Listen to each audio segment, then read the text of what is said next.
Welcome to the Project Zion podcast. This podcast explores the unique spiritual and theological gifts Community of Christ offers for today's world.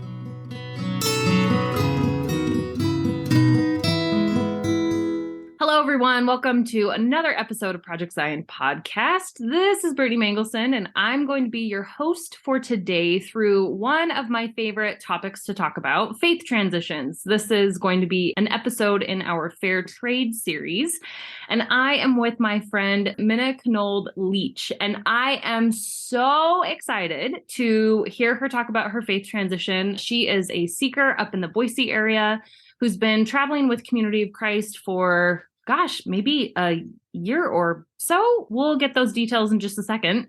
But yes, I'm very, very excited. And I think that Mina's story is pretty unique. And her story at this point, she has not officially joined Community of Christ, which really is one reason why I wanted to have her on, to show that a faith transition story does not have to end in membership, but that there's still value in that middle space. And so we're going to talk all about that middle space and hopes for the future and all of the things. And yeah, I'm really excited. So Mina, thank you for saying yes to being on to share your story. Yay, thank you for asking me. I'm really kind of excited about this. People who know me know I love to tell stories. I love to tell my story. And so this is kind of a unique space. You and I were just talking about the fact that this is a hard story to tell to people that you know and love, especially people who are still in Mormon spaces, because I know there's something a little scary about that for us, maybe for them. So this feels like a nice forum to do that in. So I appreciate you asking me. Yeah, I'm excited. This is going to be good. So with these stories of faith transition, we usually start at the beginning, whatever the beginning looks like for you. So I'm wondering what faith and religion looked like as you were growing up. What role did church play in your life? And then what were the core beliefs that formed and shaped you as you were a child and growing up into adolescence, etc.? Sure. So it might be helpful to note that for me, this question really only goes up until about age 7.5. So we're talking very early, and we'll hit why it's such a small piece. I was born in the covenant to mom and dad who were married in the temple. Pioneer stock. I'm a direct descendant of Isaac Morley on one side and early convert European immigrant people on the other side. Pretty solid LDS background. My dad served a 2-year mission. My mom was really into things like seminary and institute, and she was in the LDS sorority that I don't know if that still exists, but existed in Southern California, at least in the late 60s, early 70s. And they were really solid. When I was 18 months old, we moved to Western Massachusetts so that my dad could attend the University of Massachusetts for graduate school. So this is significant largely because this was a pretty small, even for the area, kind of liberal. And when I say liberal, back then, LDS people weren't described as nuanced. They were described as liberal, and it didn't necessarily have to do with their politics, although there was definitely overlap there. Anyway, it was a small congregation. The ward I grew up in was actually known in our stake for being extra liberal. We had within it, we had the University of Massachusetts, we had Amherst College, which is Ivy League, we had Smith College, which is Ivy League, we had Hampshire College, and we had Mount Holyoke College. So it's like we had a lot of academic people coming in for a few years for grad school and leaving. So it was sort of a different upbringing in Mormonism in general. And in that liberal thing, so my dad was in the bishopric for a while when I was little, and we went to some youth stake event where the youth were putting on little skits and plays, and they were putting on a skit or play that contained our bishopric. And my mom was pointing out to me the kid who was playing my dad, and he was totally dressed like a hippie with really long hair, and because my dad still had a beard and everything. So even my family, even my ward, even within this area, so we've got this liberal area, liberal ward. So this is kind of my upbringing. But that being said, we were very active. We did all the things. My parents were often in youth leadership kind of positions, things like that. if I'm looking at my faith, I think it's like any little LDS kid. If this is my reality, right? Like this is just how I understand my world. When I was little, prayer was a big thing to me. So was wishing on stars, which to me, I sort of equated those. Again, we're talking under 7, right? So have some have some compassion here for my little kidness. But one of the things before I started praying nightly and wishing on a star for a baby sibling, I really wanted to meet Heavenly Father and Jesus. And I was pretty sure that could happen because I was pretty sure that I was like Heavenly Father's favorite or one of them. Like this, again, I'm very little, so have some grace. But this is how just solid and matter of fact my world was about this. Another big thing that I do want to mention because it has popped up. I had a book when I was a little girl by Carolyn Pearson. Many of you may know there was a musical called My Turn on Earth. I've never seen the musical, but I had a kid's picture book of it. And the basic story here is it's this metaphor for this earthly existence based on this little girl coming to Earth. And she's within the book anyway, she's always a little girl. So when she grows up and gets married, she's kind of in dress up clothes, and she's on a treasure hunt to bring back to Heavenly Father and Heavenly Mother this treasure. And she gets notes about this all along the way. And as she's getting ready to go back to heaven, she's realizing, oh, I don't know if I found the treasure, so I need to gather these things. She gathers bread and water and sunlight and a rose. These are all the things that she sort of feels like. If I'm hungry, if I'm thirsty, if I'm cold, if I'm sad, that's what I need. So these are my gifts. She's heading back to heaven and she meets a couple of friends and a couple of strangers who are in need of these things. And she just really freely gives them. And she gets to heaven and realizes, I just gave away all my treasure. I don't have my treasure. And she's very sad. This book now as an adult, I read this to my grandkids and I cry every time. But they tell her, no, that was the treasure. You did it. The treasure is love. That's what you're looking for. And this was huge for me as a kid with my understanding of the first and second great commandments, my understanding of what we're here to do was really impacted by this Carolyn Pearson book that, we're here to learn how to love. And that has been core for a long time. And it's becoming more and more core yet again. Causes a lot of frustration for me when I'm watching some of the things the church does and says, but that was a big one. So that was, I feel like to me, kind of sums up my early church experience. I love that you brought in Carolyn Pearson. I was able to interview her for Project Zion for her book on polygamy. And books, the stories, the poems, the hymns, the songs that she's written, to me, that's still the best part of my childhood. When I think of the song I'll Walk With You, I mean, that to me is the gospel, right? Like beginning, middle, and end. It's right there. So I really love it when ex-Mormons can hold on to those beautiful nostalgic nuggets that it's like, oh, if only this were exactly how everything was, maybe it could have worked, right? Sadly, Carolyn Pearson is not the prophet. So that's the Mormon church. Really, really unfortunate. Really unfortunate. So what about young women's, young adults? Like the LDS church has a pretty tight structure for teenagers and young adults. And did you find yourself wrapped up in that structure or not? Was that when you started questioning or? So I actually need to back up just slightly because youth was highly influenced by this event in my life. I feel like I had a 40-year faith transition in some ways, and it kind of stopped for a while, but boy, I had a really big year between 7 and 8, like a really big year. And in fact, even backing that up a little bit. So I was an only child till I was 6.5. My little brother was born when I was 6.5. In my memories, I have 2 sets of childhoods, right? Like I have this same faith, same household, 1 child, 2 parents. And then, so my brother was born in July. My dad moved out of our house, I think in early January of the next year. I was about 7, maybe it was late December, but I feel like it was after Christmas. So my parents were splitting up.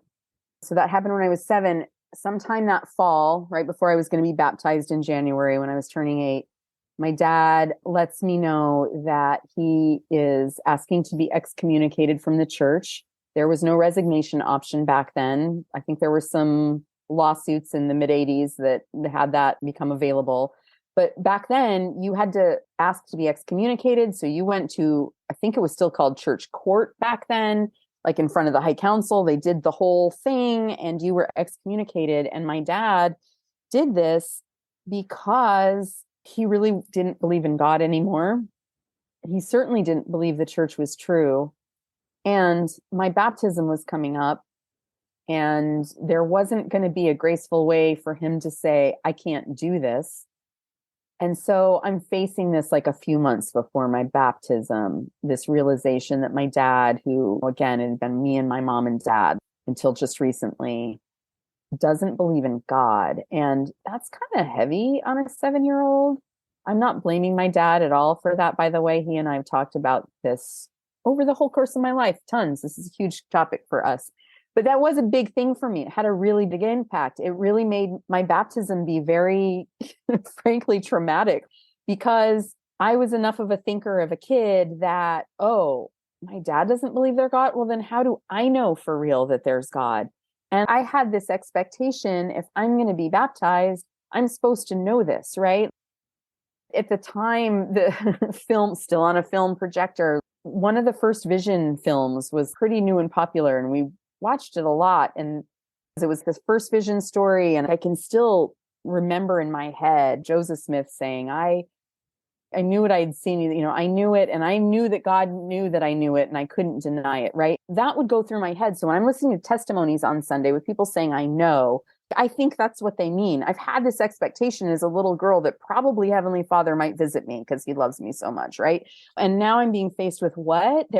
Maybe there's not God? Like, how do I know there's God, right? And so as a person who wants to do things the right way in some ways and follow the rules, I really was feeling a little bit like a fraud myself, just getting baptized. And there was all kinds of pain. And I'm not going to spend a lot of time on that event, but this sort of kicked me into what my youth would become, which was this real struggle of the Mormon narrative of my life is the one that I know. It's the one that feels comfortable. It's the one I hope is true, because my vision of Heavenly Father was very good and loving. I'm assuming because my relationship with my dad was pretty loving and he took care of me and loved me. And so huge part of me that didn't want all of that to not be true. But I've got this doubt now at a young age that I don't quite know what to do with. And it caused a lot of internal stress and conflict. I remember as a teenager sometimes bearing my testimony, and I was bizarrely specific about things I had a testimony of. I had a testimony of tithing. I had a testimony of priesthood blessings. I'm trying to think what else, but they were really specific because I don't know if I have a testimony of God. I didn't know that part. And so I couldn't talk about that very much. I was a little bit of a sometimes behaviorally rebellious teenager, as many teenagers are. I wasn't wild and crazy and getting into all kinds of trouble, but I'd have that conflict too. I'd be like, is this the life I'm heading into? Am I going to fully come back to Mormonism? Not like I wasn't, because I was very active. I did all the things. Young Women Medallion. Camp back then had a medallion, and I did that. Seminary graduate. I went to all the activities.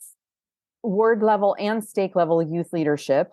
When I was a senior in high school, I was on the stake youth advisory committee, and I spent the whole year being a little obnoxious feminist voice saying, hey, if girls can't wear tank tops at youth conference, then neither should boys be able to wear tank tops or those gross mesh tank tops that were like kind of trendy at the time, but no one wants that.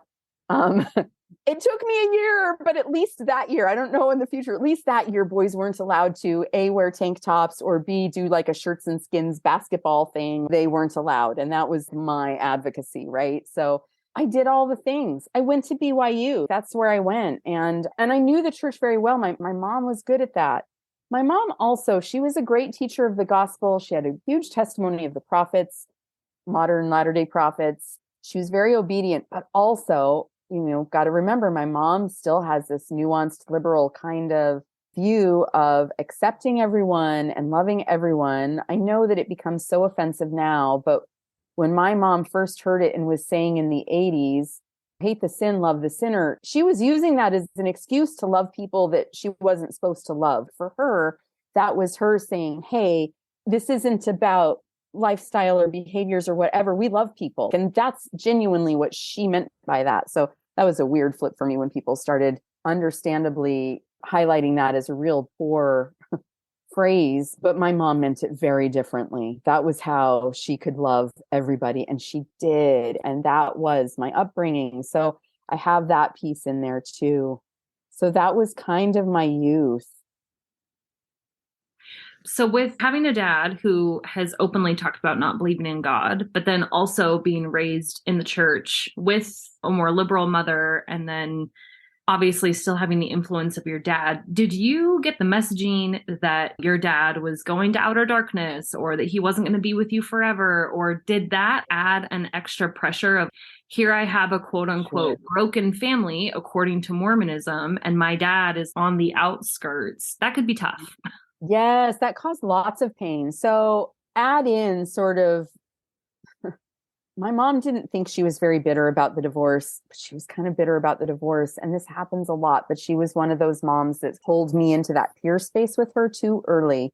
And so I did get a lot of messaging from her. She was less hate the sin, love the sinner about my dad than she was the general population. So I definitely was getting messaging from her that my dad was behaving immorally, and that did cause a lot of conflict. I had a stepmom. My dad and stepmom have been together, I guess, probably since I was 7, but I didn't meet her till sometime, I think when I was 8 is when they moved in together. But this is still my stepmom. So this is an over 40-year relationship. This was not some fleeting thing. And in fact, I'm working on trying to build my relationship to look like theirs. But at the time, I got that messaging. So a lot of this messaging, I was worried about sealing and temple stuff and how all that worked and what would happen to my dad. I don't think I was thinking outer darkness for him, but definitely was thinking not celestial kingdom, not sealed to me. Very much this concept of sad heaven, which when I saw that described that way just a few years ago, I'm like, yeah, sad heaven. Isn't that crazy and weird? But don't most of us Mormons at some point have this concept of, I'm going to be sad because here's all the people I'm going to be missing. Mm-hmm. My dad's parents were super, super TBM type people. I mean, they ran the family history library in San Diego for like 10, 15 years. And that was after their retirement. They were really solid. My grandpa, my dad's dad, had been a bishop for, I think, like 10 years back in the 60s before they thankfully started shortening those terms, all while his kids were really young. And they had so much sadness about my dad leaving and so much gratitude for my mother for keeping them in the loop. And there really was a lot of messaging around how sad this was, how there's this gap. And so this is when I was an adult, but this kind of sums it up. Once I was an adult and was married, and then they started also being so grateful to Larry for taking me to the temple, and somehow we're preserving this thread of their descendancy because Mina's still full in. At one point, my grandpa, and I can't even remember, my grandpa would send out like these, I'm the patriarch of the family letters. It was on his heart to do that, really in a very sweet and loving way. And I can't even remember the subject of this letter, but it was sent out to all of his children. My dad wasn't the only one who'd left the church, but I think he was the only one who technically wasn't a member and who hadn't just sort of gone inactive. A couple of his brothers went inactive, and that's probably really condescending because I'm sure there was more intention there with them and their faith journeys, which I just frankly don't know about with my uncles. But my dad was the one, I think, who probably to my grandparents would have seemed like he was taking a stand. I don't believe in this. I don't think it's true, right? He was the one who was more direct about it. Anyway, this letter went out to everyone and me. I think I was the only one out of all of their 30-ish grandkids who got this letter. And of course, my dad didn't get the letter. So it's like I had filled in that gap. Yeah. It was a little weird. It was a little weird. And I understand why they do it, but that does kind of sum up. We're so sad that we've lost Cliff, but thankfully, Min and her kids, they're on track at least. That's such a weird pressure to put on you. And then as you're deconstructing your own faith, that track is probably playing in the back of your mind. That is a lot.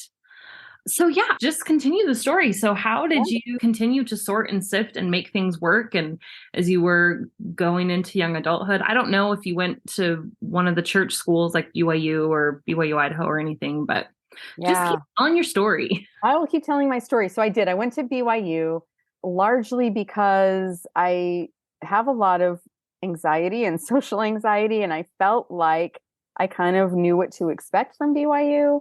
It's a really lame reason to go to a school, but there you are. And my freshman year at BYU was just sort of a struggle. I grew up back east here in a small, there were like 198 people in my graduating class. So that's not the smallest, but it's not huge. And I'm going to this school at the time, I think the undergrad was 30,000. My whole town I grew up in was 30,000 people.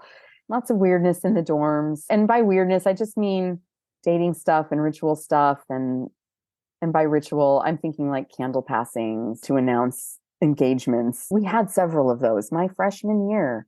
Like largely because the mission age was still 19, largely the boys were all getting ready to go on missions, except a couple of return missionary boys who I don't know why would come home from a mission, want to go live in the freshman dorms back when it was all 18-year-olds, but there you go. And of course, so these were the guys put into leadership, and I'm living the BYU life, and it's okay other than just regular, I miss my family, I want to go home kind of things. And I'm having a hard time making friends because I've got social anxiety kind of things. Not that anyone called it social anxiety in 1991, but that's what it was. But then I'd come home, I'd still party a little bit with my friends. I'd feel super guilty. And I'd think I'll go back to school and live my real life, I guess. So sophomore year was better. It was fun. I was in an apartment, and that is when I met Larry.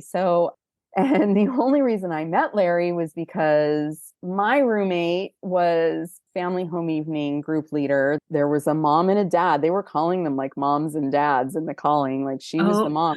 And Larry was called to be the dad because I forgot about that. Yeah, I know. It's a great story. I will say this. So I went to BYU saying, I'm not going to get married. I'm going to get my degree. I'm going to go to graduate school afterwards because I had this plan to be a therapist or a counselor or whatever it was called back then. Yeah, I'm not going to get married. I was very adamant about this. I was telling people this in my home ward. I am not going to BYU to get married. I'm not doing that. And I stuck by that. And I actually found out later that my roommates a little bit warned Larry about me when we started dating. She wants to go to grad school. She's really career focused. They're letting him know.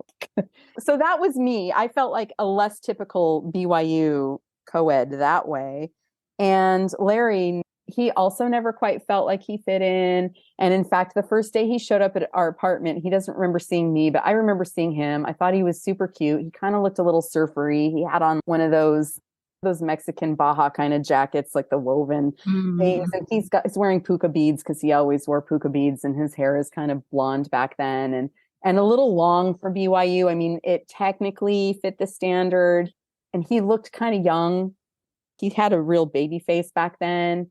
And this is so horrible, but and not like I was some awesome Mormon person, but I'm thinking this slacker, he didn't go on a mission because he looked like he was probably 20 or something. And the truth was he was a return missionary, but that's what I was thinking, but I didn't really care.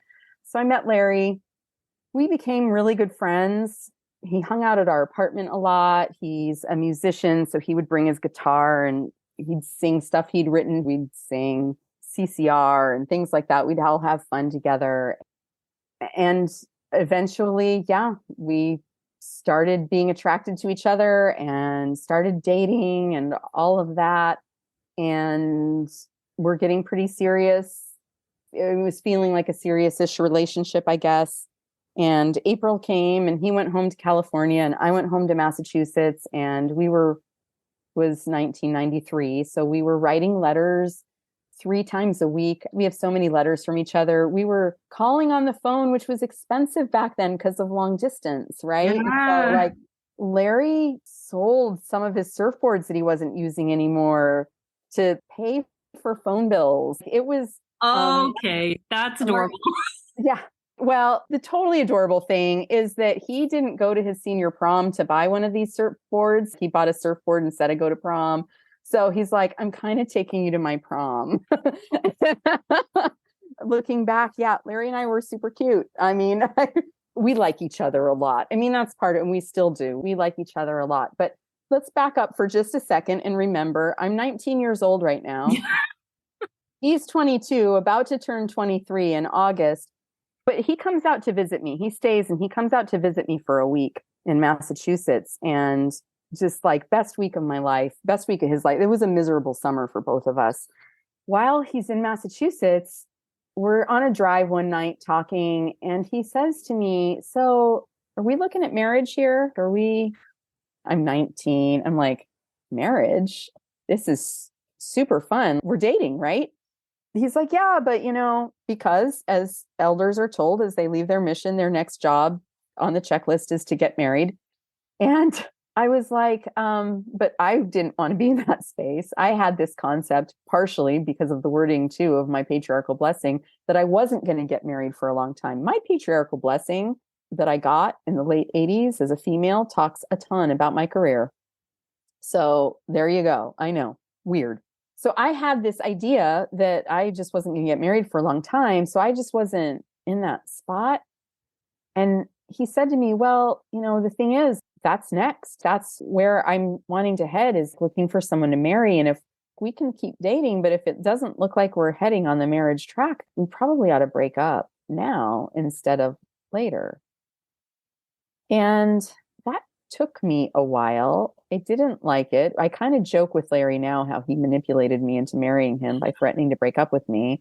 And we laugh about it, right? Like Larry and I've had these conversations. I'm not throwing him under the bus with this, but I had to start thinking about it. And I really liked this guy. I really believed I loved this guy very much. And I did love him. Although I look back now and I'm like, I only loved him that much. And I married him when I was 19. That was stupid, but it wasn't stupid. I was to a point where I could not imagine breaking up with him. I could not imagine being happy moving on in life without Larry. We like each other. We're a good fit. And I stand by that. That's only increased over the years. So by the end of that trip, and by the time we were back at BYU, we weren't officially engaged, I guess, but we knew we were getting married. That was the plan. We're getting married.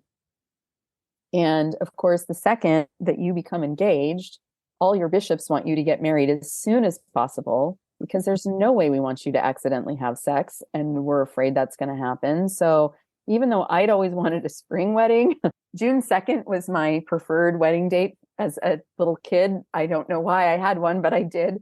And I was really thinking, yeah, let's get married in June. Like, let's do that. But, you are getting all the pressure from everyone. Oh, no, get married Christmas break. We really don't want people accidentally having sex. So we did. We got married at Christmas break. The only day that the LA temple was open during the break was on a Tuesday, December 28th. So yay, I have a nice Christmas anniversary, which kind of sucks. But actually, it's easy to take time off. So that's sometimes nice too, now that kids are old and we can actually do fun things. But we get married and I'm 3 weeks shy of 19. And I am realizing, and this had been that whole fall, but I knew, okay, I'm doing this. I am committing. I am jumping into Mormonism with both feet. I can't be in this spot anymore of, I'm just not sure about this. I have to decide there is God. The LDS church is true. I'm going to make these covenants and I'm going to raise my kids in this. And that was a big moment for me of having to jump in with both feet and with deciding that I was going to accept all this. We also we got pregnant right away, as I guess good Mormon kids do, and decided to move down to Southern California to be near Larry's family for several types of reasons. And here began my discovery that West Coast Mormonism is maybe a little bit different to East Coast Mormonism. And it's a lot more conservative and it's a lot more traditional. And it's not that you don't have your nuanced people everywhere, you do, but like as a whole, just the going to church experience was so different. In less than a year of getting married and deciding, yes, I'm jumping in with both feet, we're now in this super conservative traditional culture. And the way my brain works, sadly, like I don't like this part of me, but it does happen, is that I started to shift. I became weirdly politically conservative. As my kids started getting older, like I started really emphasizing modesty in terms of covered shoulders to my kids, which is really weird because I was also still in this headspace of calling body parts by their real names and trying to not have body shaming. And yet we have to cover our 4-year-old's shoulders because it's just ridiculous. And it's a really weird place to be sitting in, but I was diving in with both feet. So this was a shift. And sometimes that was easy to maintain and sometimes that wasn't. You had asked if Larry and I were always on different paths with beliefs. And for the majority of our raising our kids, we really largely weren't, because I was just diving into this traditional role. I did get my bachelor's degree when my second kid was like 5 months old, when we went up and I walked at BYU, but I put off graduate school and that was tough. It was tough emotionally. Weirdly, at the same time, Larry was also giving up on his dream of going into music. And instead he did go to graduate school, which I was a little bit jealous of. And we had conversations back then about that. It was hard. Part of my heart wanted to be a stay-at-home mom because I'd been taught that was the thing to do. And a huge part of my heart also started to lose myself, right? Like that's the thing that happens when you have to even say, I'm putting on hold probably for decades here, the path I'd wanted to go on, what I wanted to do for me. And you lose your sense of self almost intentionally. I feel like I was taught this is how to be a good mother in Zion.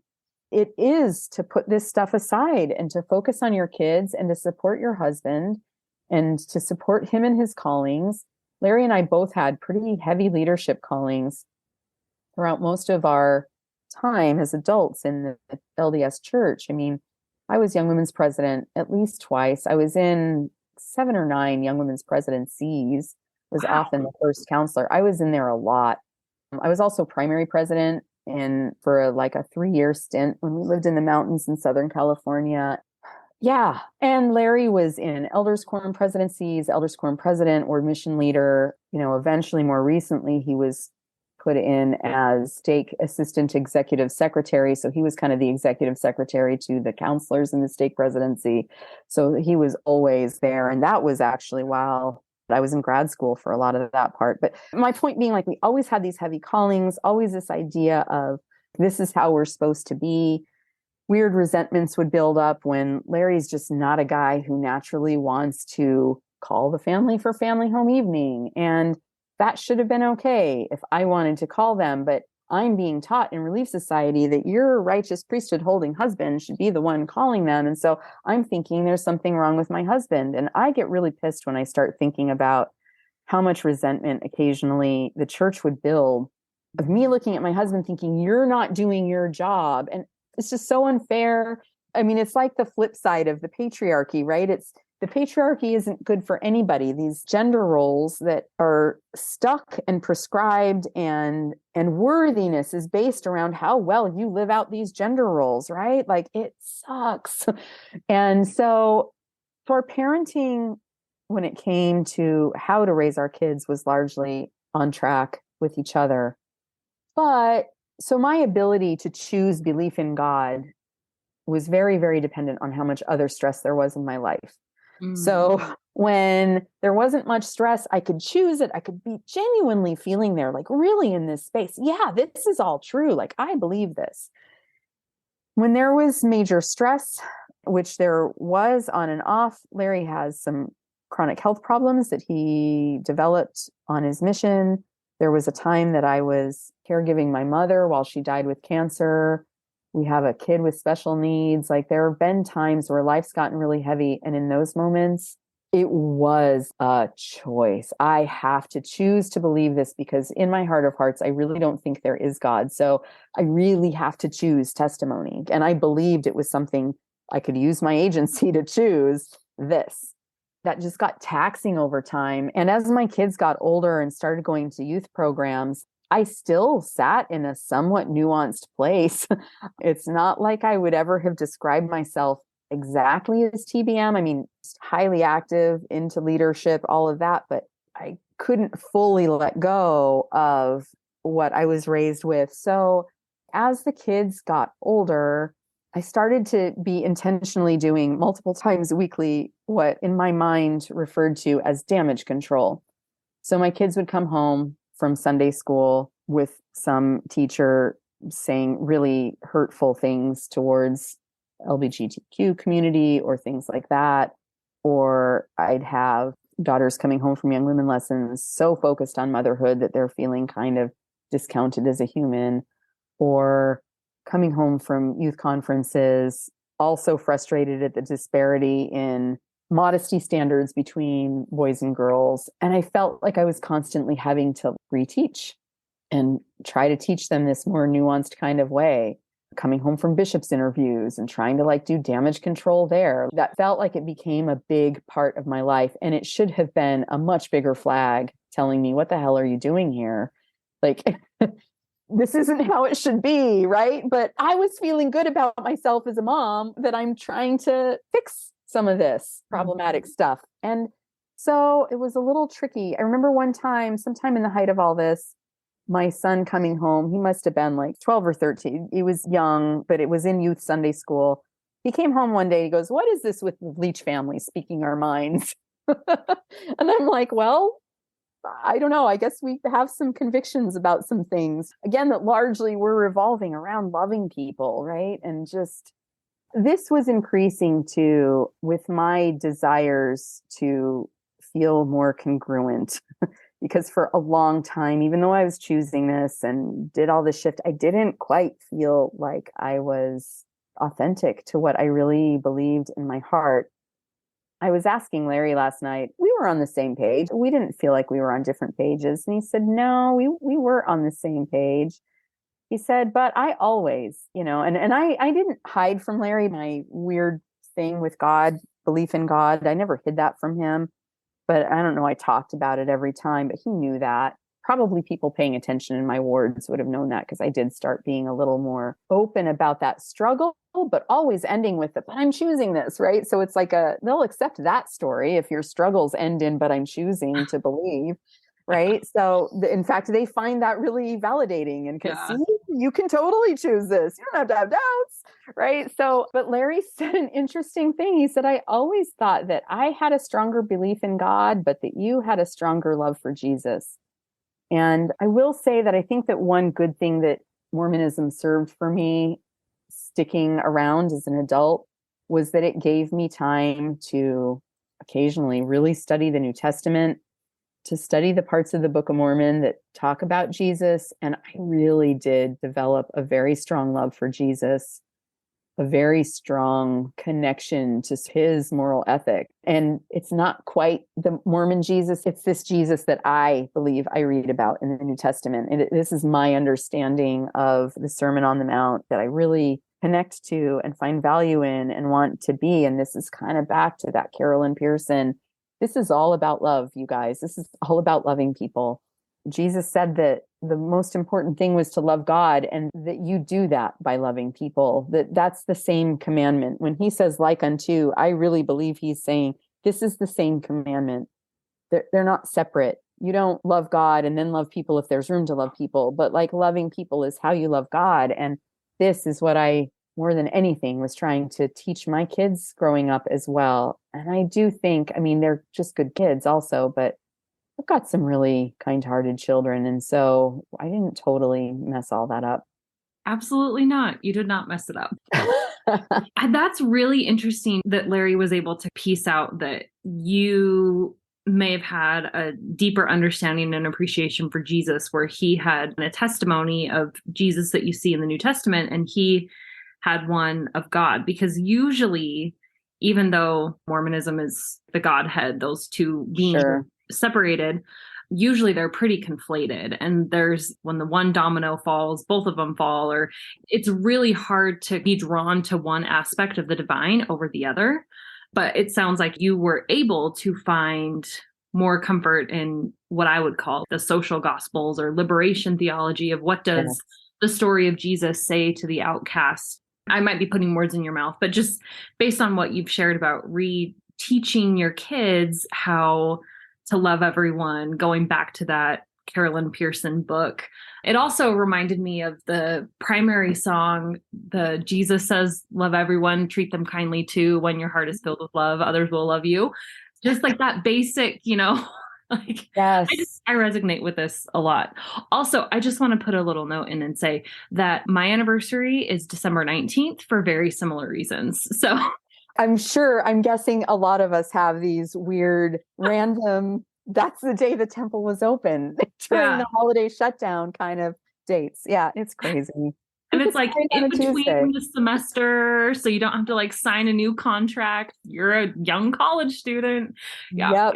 I thought that was funny too. So this is all very, very relatable. Let's dive in a little bit deeper about when you really did start examining the Mormon framework, that you were really trying to make it work. You really were trying to make it work.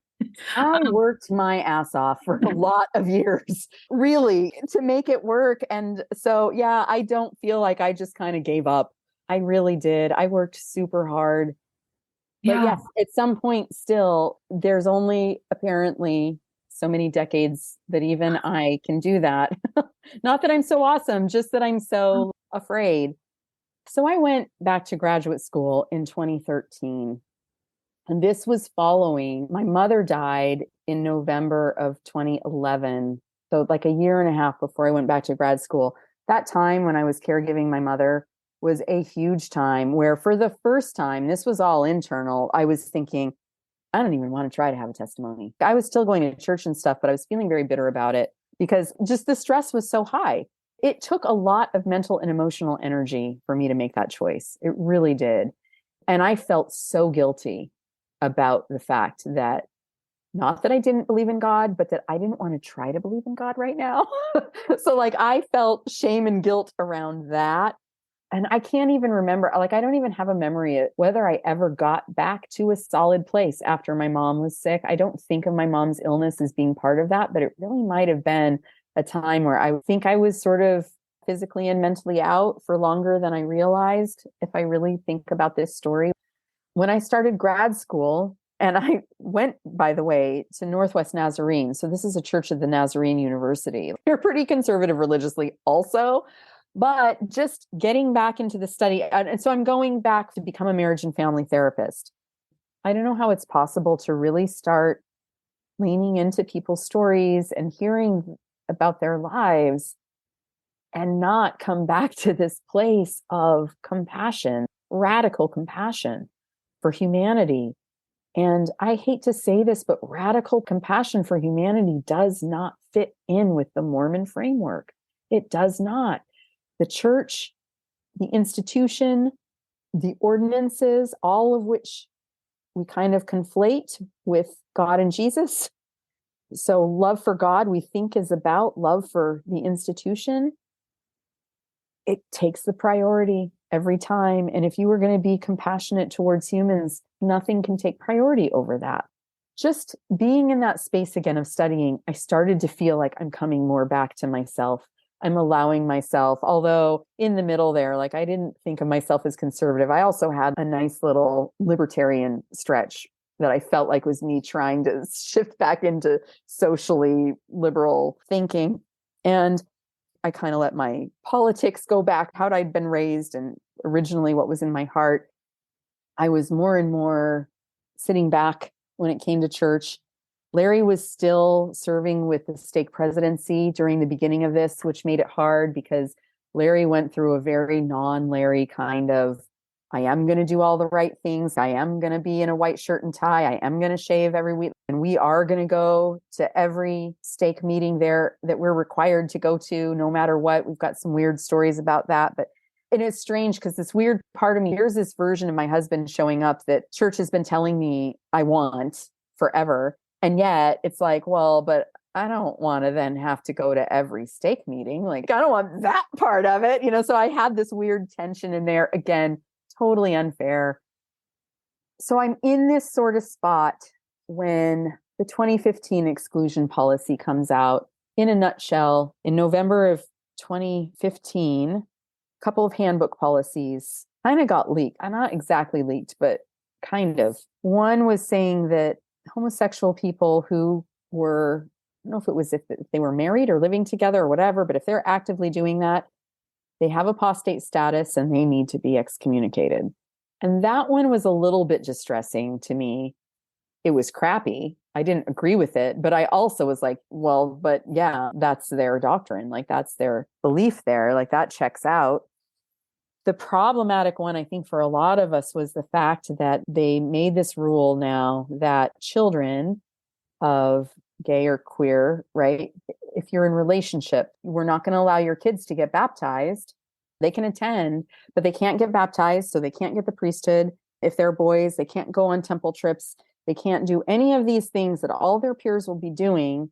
They can join the church when they're 18 if they then totally renounce their parents' lifestyle and say, yes, this is bad. This is evil. I get it. I'm not part of that. Now I can get baptized. And wow, I mean, I'm not the only person that hit hard, so I'm not going to act like it was something personal, but I did really feel it. Part of me really felt it also because of the way the Mormon church talks about marriage and legal marriage as part of what makes everything okay. My dad and stepmom didn't get married till, I don't know, I was like in my mid-30s. They're committed. They were living together. They were partners. That was still my stepmom. But so I'm looking at that and I'm saying, what's different? What's different between a gay couple and what my dad was doing, which the church would also really say was bad. And I can't imagine. It was so stressful for me. I mean, I was feeling like a little kid. It was just stressful enough for me that my parents were divorced and my dad left the church. If I hadn't been allowed to get baptized because of what my dad was doing, I can't even sit in that spot. So I hear this. This came out on a Thursday night, and I am like sobbing. I am pretty hysterical. I have also, growing up, some pretty tender places in my heart for some very close family friends who were lesbian, who helped nurture me, take me under their wing when I was a teenager. So that's always been there too. Plus, I'm imagining myself as a kid like this, and I don't see Jesus in any of this stuff. And this is the first time I told Larry, as I'm sobbing about this, I said, I don't know how long I can stay. I really don't. I don't know how much longer I can keep doing this. So what Larry said to me was, but you believe in the Book of Mormon, right? Which at the time I did. And I was like, yeah. He's like, where else are you going to go? I don't know, but I can't do this. I just can't. And so that was tough. It was tough. That was the moment. And I didn't leave then. A lot of people did. There's a part of me that kind of wishes that I would have, but I needed more confidence, I think, in what my relationship was going to look like before I could do that. So it took a few years, but I really started pulling back at that point. I was still in grad school, so I didn't have heavy callings. So it was easier for me to pull back.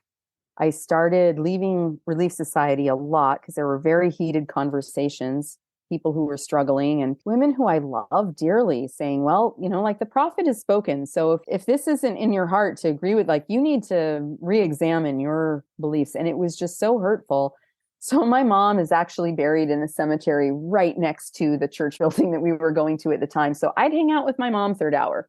I just started leaving. I didn't feel like I could actually say anything. The Sunday before this policy had come out, Larry had been released from serving with the stake presidency, had been put into the bishopric. So he's in the bishopric. I'm just like, this is all crap, but what am I going to do? Nothing. I'll just spend third hour with my mom. That's what I'll do.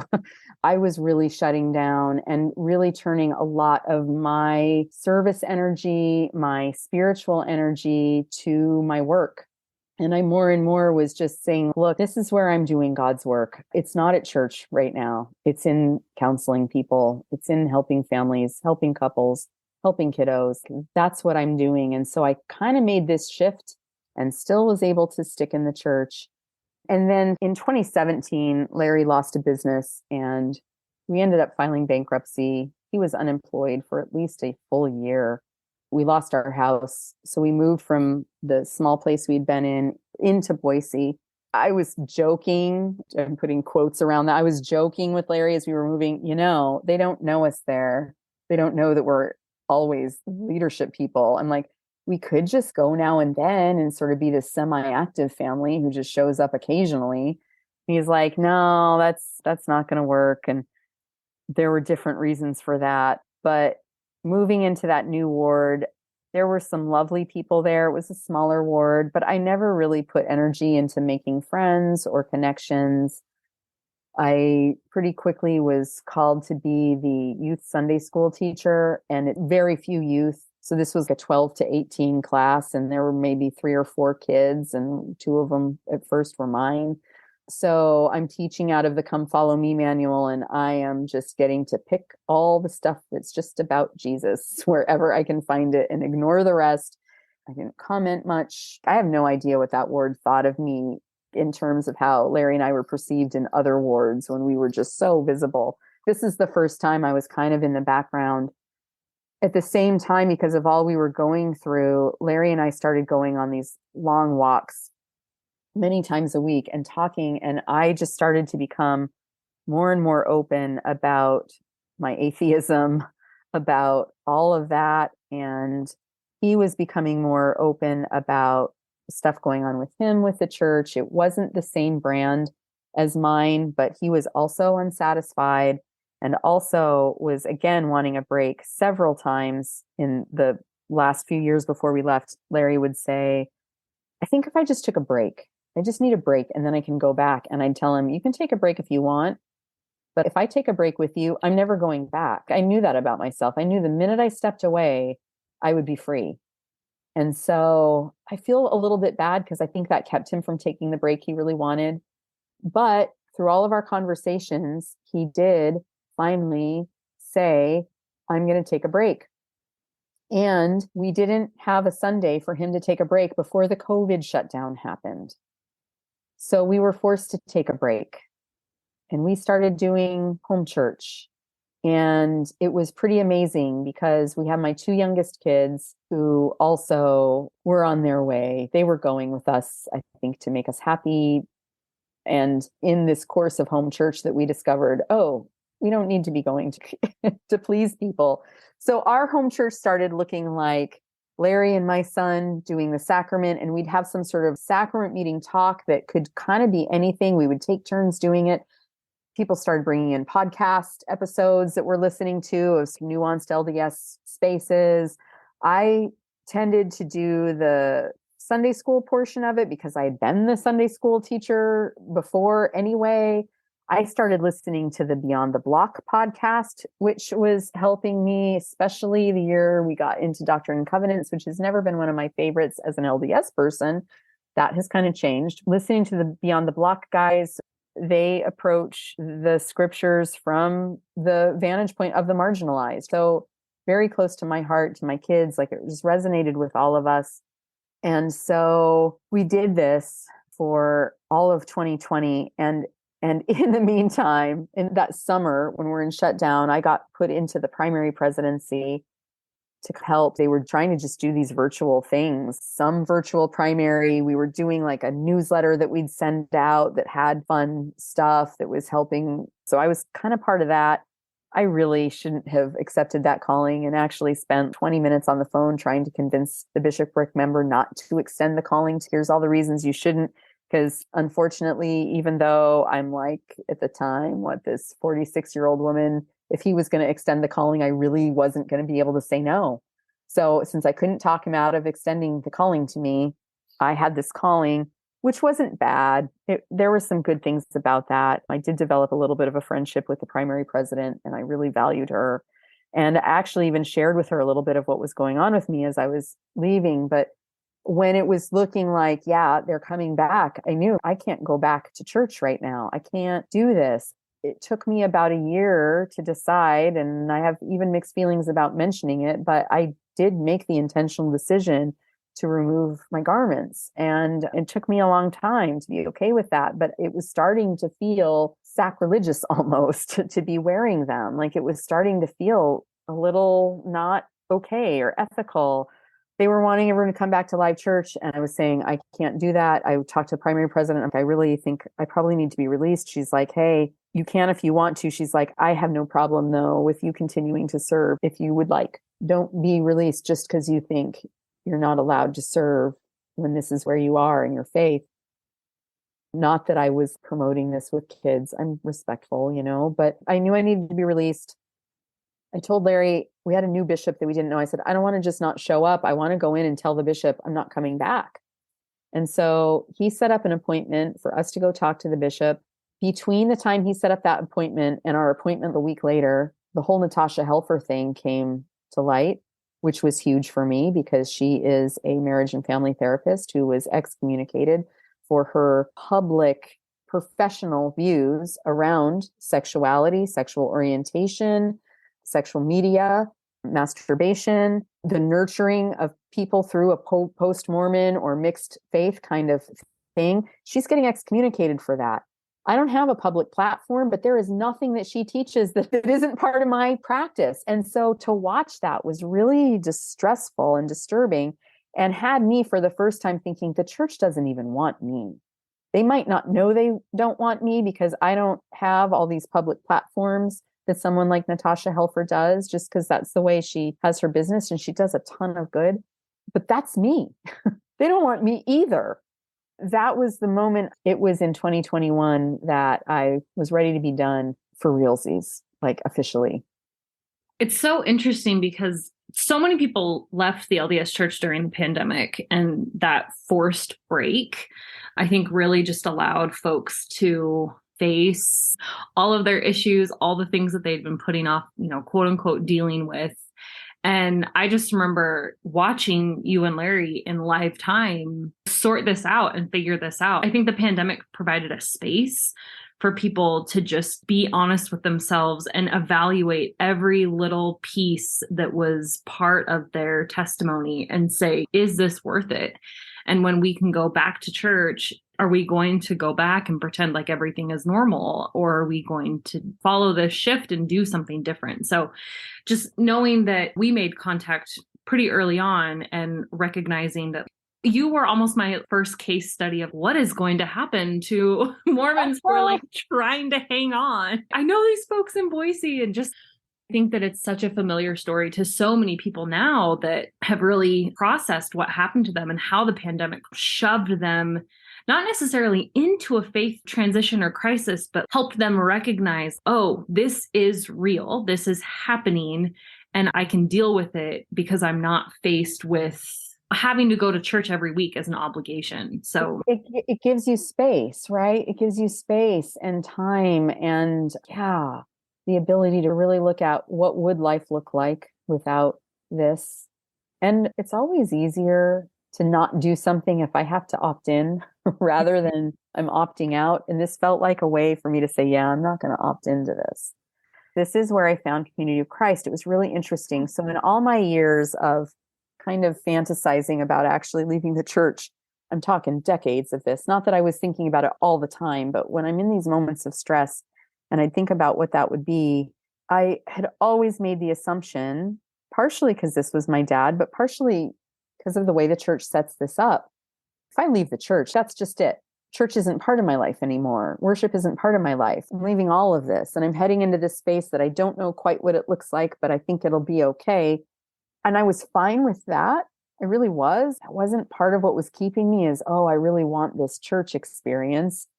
But I always assumed that would be the case. So during this time when we're doing home church, and actually Larry at this time, we were doing Sunday school and he was in the Sunday school presidency. And so when a teacher couldn't come occasionally, Larry and I would co-teach. We actually had some pretty popular lessons that were all based on the Beyond the Block guys, but they didn't really know it. So we dive into Doctrine and Covenants, and I'm listening to the Beyond the Block guys because they're the only ones who were making this anything tolerable for me. And we hit whatever section it was on common consent. And who do they have as a guest on their podcast? But Brittany Mangelson is coming to talk about community of Christ and common consent and the Doctrine and Covenants and how that all looks. And I'm listening to you. I don't know you yet, of course. And I'm like, this is so cool. This is kind of what this was meant to be. And you quoted some scriptures out of the much more recent Doctrine and Covenants that were just absolutely beautiful, absolutely felt touching and felt like scripture. And then at the end, you gave a little plug for the Latter-day Seeker community. And you said, join us on Facebook, friend me, I'll friend you. And let me tell you, Brittany, I am not the type of person who friends someone that I don't know. In fact, this has kind of held me back from, I think, getting as many friends in the seeker community because I have a hard time, occasionally. I think I finally just friended Wendy Eaton a couple of weeks ago. She keeps popping up and I think she wouldn't mind, right? I'm so afraid I'm just going to harass people. But anyway, we listened to that on Saturday because Larry and I were going to be teaching Sunday school. It was the last time we taught. We were going to be teaching Sunday school. So this is probably in February or March of 2021. So I found the seeker group.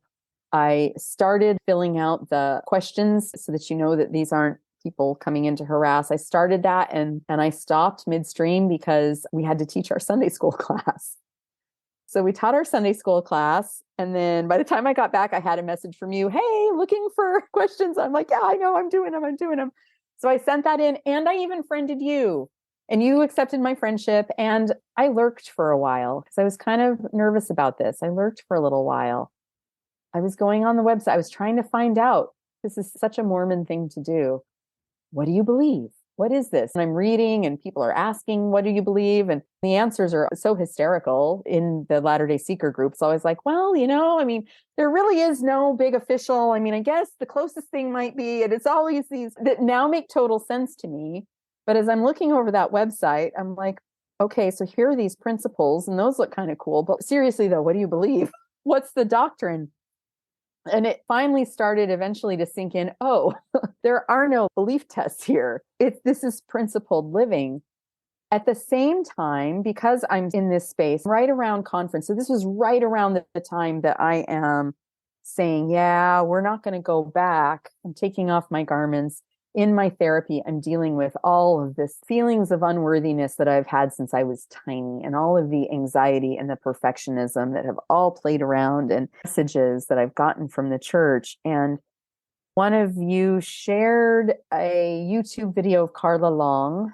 She's been so instrumental. I don't even think she knows how much I feel like she is sort of my spiritual guide in some ways. We have interacted, but not as much as I have gotten from her. So it was around conference time. And so one of you posted a video to a talk that was talking about worthiness. And she's intentionally combating this idea that worth and worthiness are different, that you can do anything that would have God loving you less. It was hugely powerful.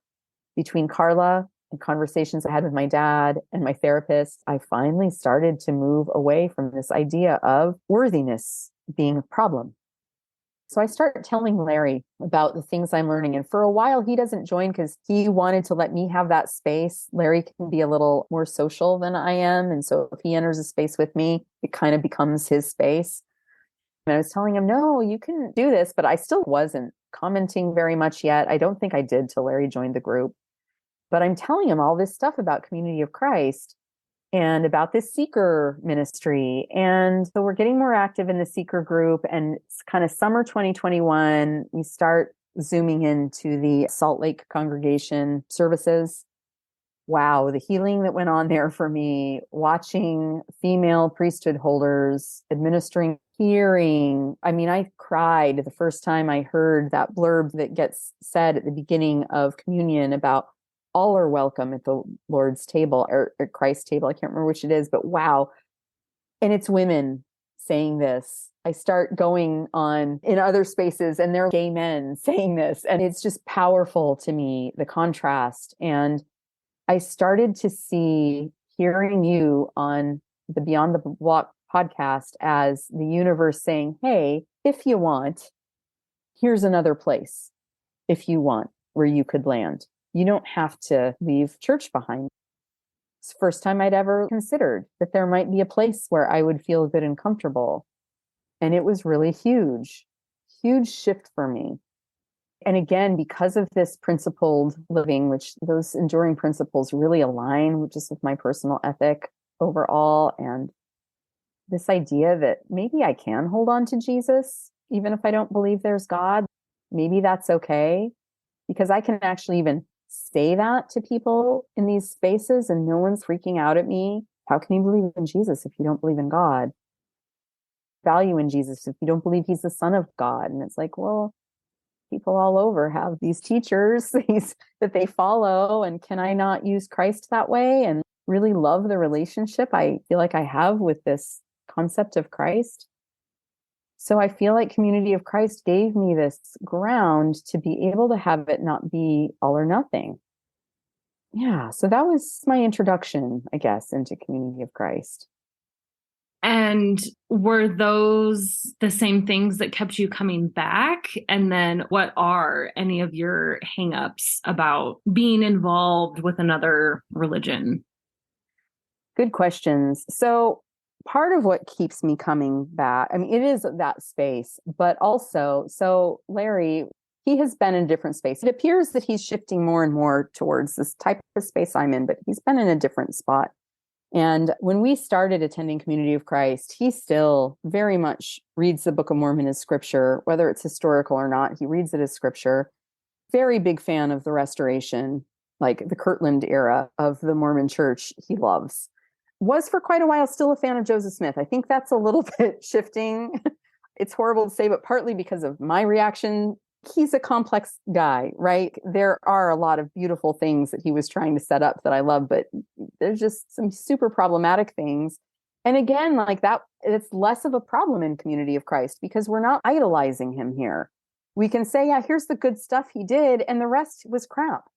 But in the Mormon Church, it's like he's our hero. And if we talk about the crap, like somehow that has to discount everything. I can hold on to the good and reject the bad and, in essence, not throw the baby out with the bathwater, right? Which the Mormon Church tells you have to do. It's all true or it's not. So this was a great space for me to come in as kind of this Christian atheist and for Larry to come in as this Restoration Book of Mormon kind of guy. And we both have space. There's welcome for both of us here. There is no pressure for anything. If it weren't for Larry, I don't know if I'd be quite as keen on any church experience. If that's part of it, I like that there's a space that we can do that together. Part of what holds me back from diving in too deeply is I feel like it's about me more than it is about Community of Christ. I watched myself for a solid 2 decades be someone who I was not in order to fit in. And in order to conform and in order to like have both feet in. And I do not get the message that Community of Christ would require that of me, but I am still scared that I might say, hey, Community of Christ is my place. I'm going to dive in because they let me dive in the way I am. But then what if I hit a point where I don't want to be there? Am I going to have another decade of trying to back away? Like, I can't do that to myself again. The only way I could imagine myself at some point joining Community of Christ is I become sure enough of myself that I can honor my own heart and my own agency enough to allow myself to have control of this. So much of my hesitancy around Community of Christ, having watched myself with the Mormon Church, and I can't let myself be into that space again. That's a big part of it.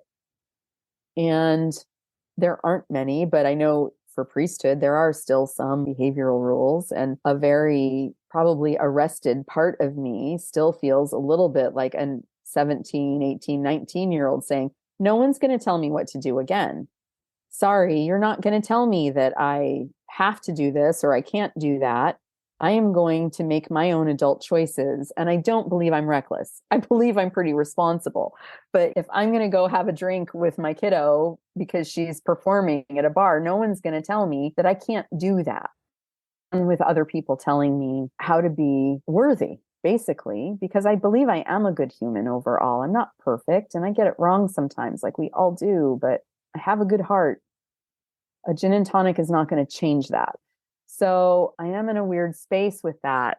Larry and I, one of the things that we're doing, we're working hard to reconstruct our life, to intentionally build it the way we want it to be. And that involves so many levels of things. It involves what we wear, what we consume, how we spend our time, how we spend our Sundays, how we spend our money, like how we charitably give. And part of what we're wanting from a church experience or whatever, part of its community, part of its space to rebuild. There's a Boise congregation here who are fantastic and we love them and we've felt so welcomed. And we're also in this spot in our transition where we're feeling like that's maybe not the most productive use of our time. And so we're occasionally wanting to go and meet with the Boise people. And I'm feeling like it's a healthier place to be, that Sunday by Sunday, we're just sort of deciding what we want to do and what's going to be best for us. But there's so much about Community of Christ that really resonates with me and has me thinking, I don't know if we'll ever join. I don't know if we'll ever go all the time, but this may be like our religious church kind of home base. So Mina, I love everything you just said. And that was one huge reason why I wanted to have you on, because I think that so often we assume that these stories of transformation have like a prescriptive beginning, middle, and end, and that membership. And I want to be clear, that is never the goal of Community of Christ. But I think that some people having a baptism, having a seeker, officially joining, but that's like the Mormon baggage, if you will, that we carry into this. So in Salt Lake, we have seekers who have been around for years and years and years, and they are very similar to you. And their reasons for not joining are very similar to you. And they are just as much a part of our community and our structure and our culture and our voice as anyone else. And I think that it's so important to do religion and faith on your own terms, especially after you've been told what to believe and how to fit in, and having this pressure to conform your entire life. And like you said, you can recognize that 2 solid decades you were living a different life, a life that deep down you knew you didn't believe in and that wasn't with integrity. And anyone with their own integrity would not ask you to compromise that again, right? And so if there's any sort of, hang up might be too wrong of a word, but stirrings in your soul that says, this is the level that I'm comfortable with, and I am not comfortable going beyond that. And you can be open to change. You can be open to leaving and never coming back and being completely unchurched and having friendships in Community of Christ. You could join one day, and like anything in between is completely fine and acceptable because you are living a life with integrity. And I think that is the most, for me, important thing that a person can do, especially again, after leaving a denomination that tells you this is how you have integrity. You do this and this and this, and then that's what integrity is.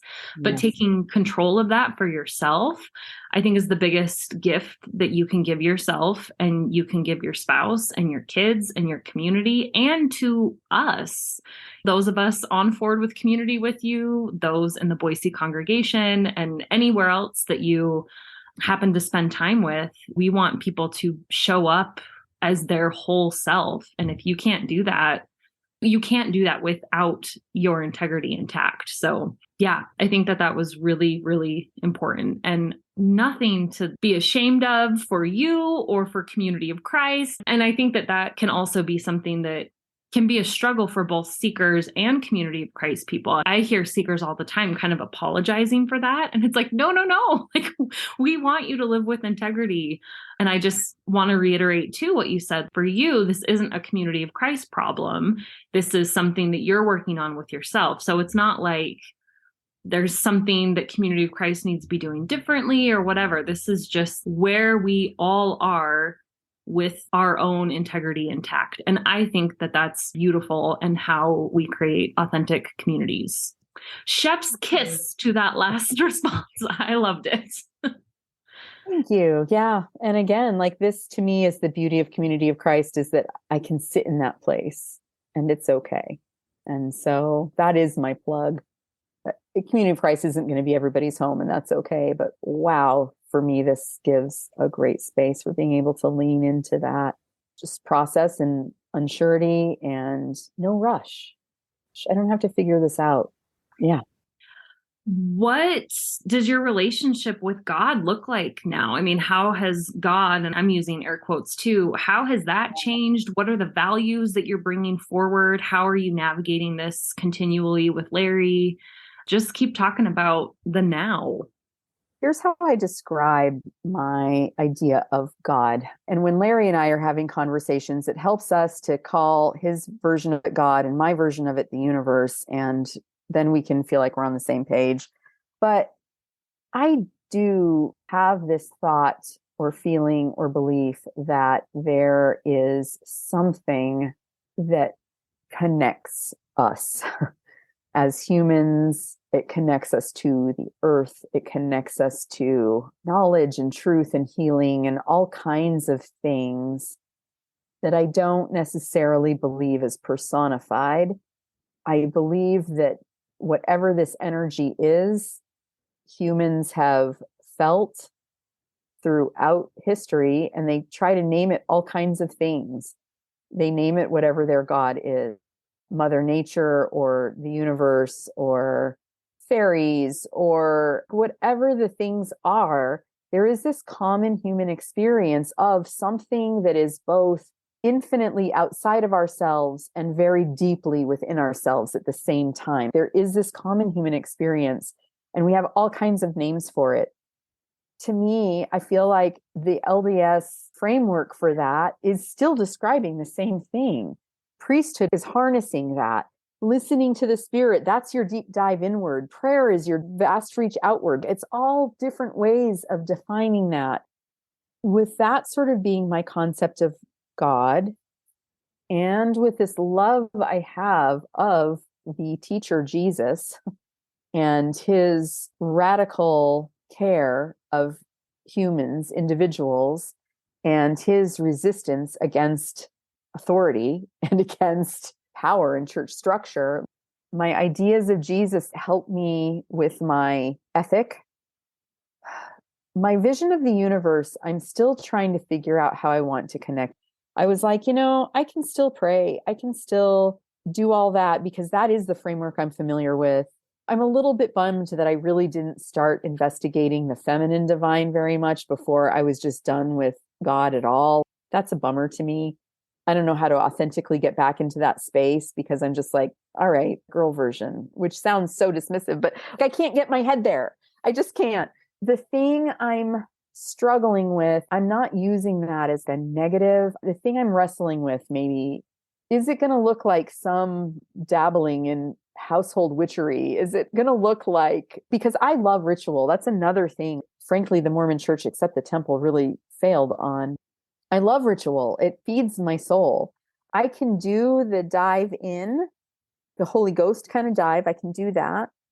I'm having a hard time knowing how I want to connect externally, what I want that to sound like. If I am trying to put out some kind of intention for my day, I don't know yet what that looks like.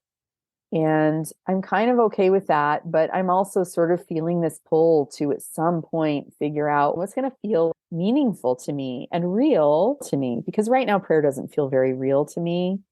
I love another great thing about Community of Christ is you can totally participate without being a member. So I love when I get to read a prayer for peace, because in my mind, that's like putting out this intention into the universe as a group. I love that. So it's not like I totally reject prayer, but for me personally on my own, I'm not sure what that looks like yet. It's all about connection. And I think that is, again, pointing back to integrity, the way that you have found to approach God, the universe. I really like the inward energy and the outward energy.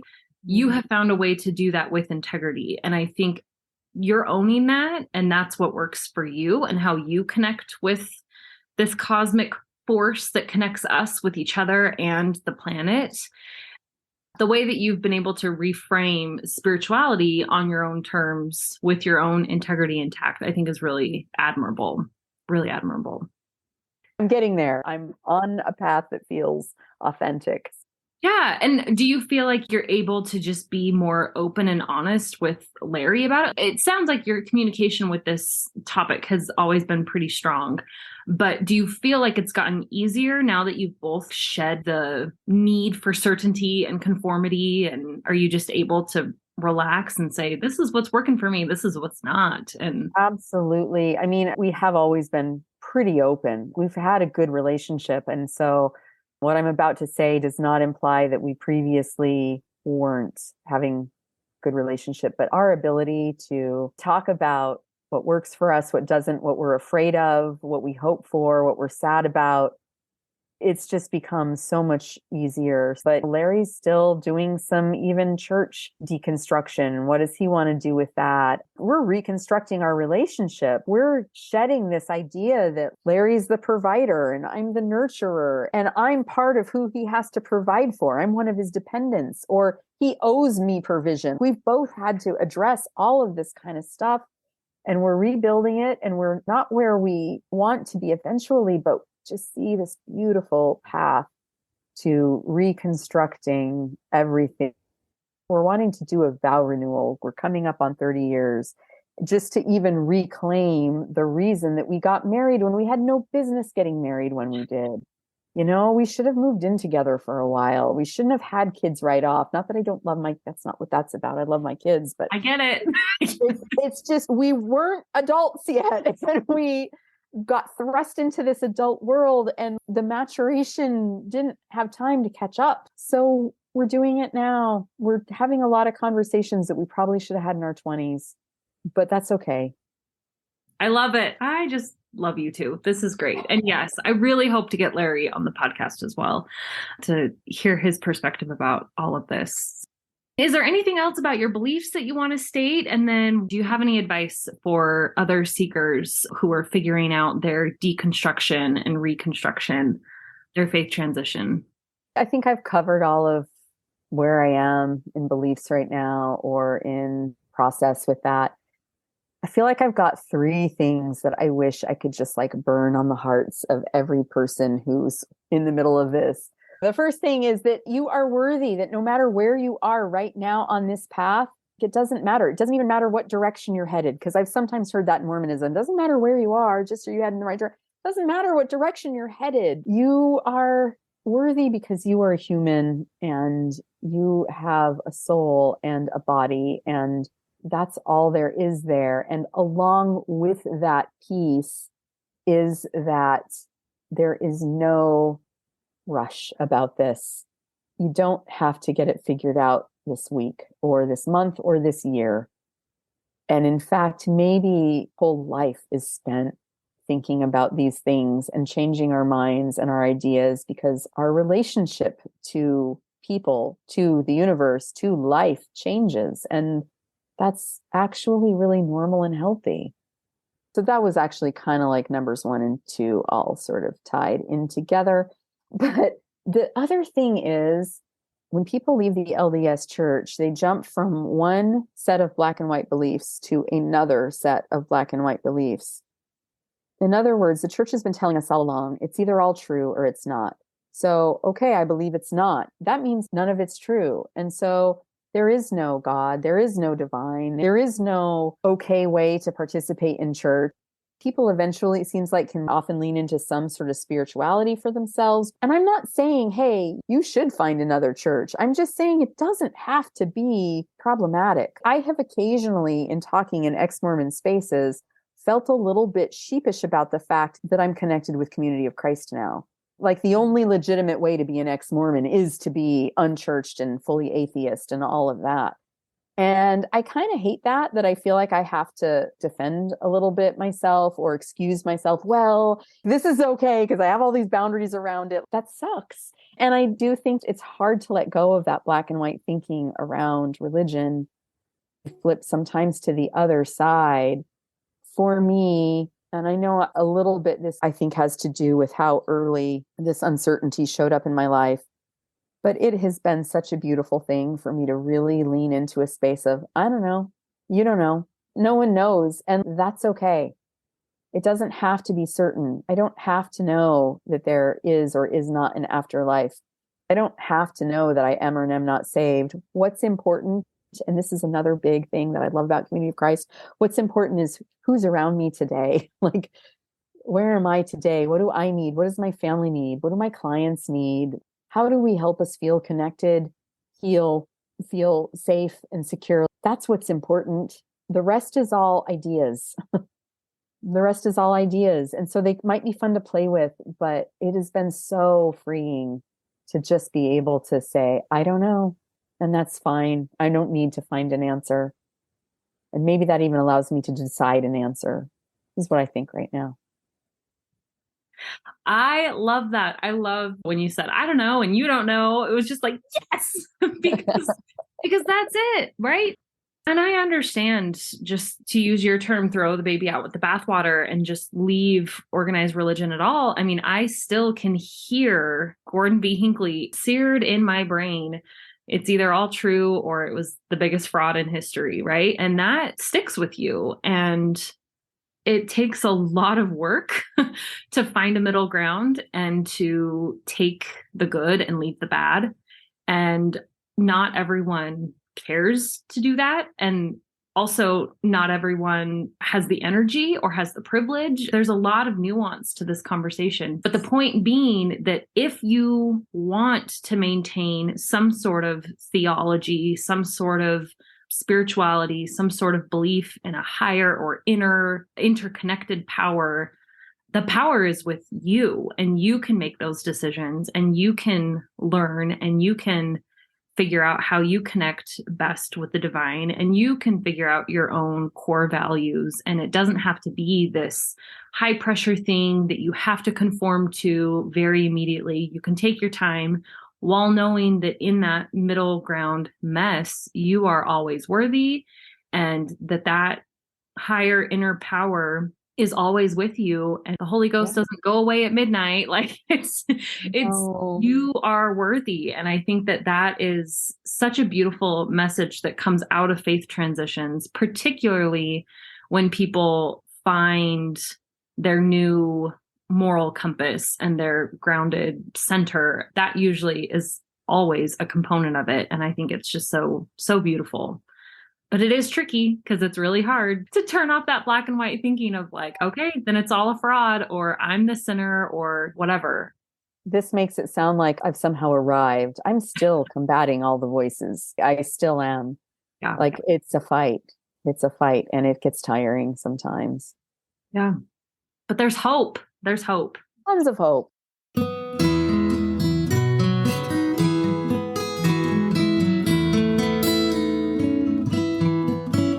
Thanks for listening to Project Zion Podcast. Project Zion Podcast is a ministry of Community of Christ. The views and opinions expressed in this episode are of those speaking and do not necessarily reflect the official policy or position of Community of Christ. The music has been graciously provided by Dave Hines.